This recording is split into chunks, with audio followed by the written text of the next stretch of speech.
Sejak ibu udah ada lagi, bapak tak pernah peduli sama kesehatannya dewek. Setiap nak pergi begawe, bapak tak pernah pakai masker.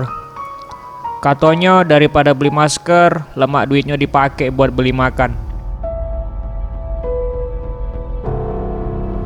Padahal uji kabar di luar sana virus corona lagi banyak ngincer wong. Malah sudah banyak yang jadi korban, mulai dari kawan dewek sampai ke keluarga. Itulah aku udah galak sampai kehilangan bapak.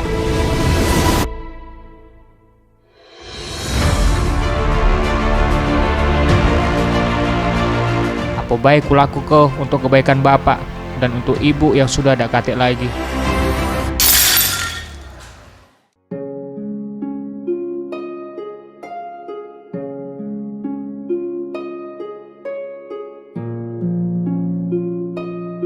Aku ingat terus pesan ibu untuk terus jaga kesehatan.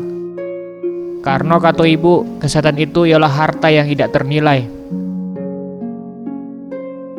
Dan karena itu, sampai sekarang pun aku masih ingat terus pesan ibu.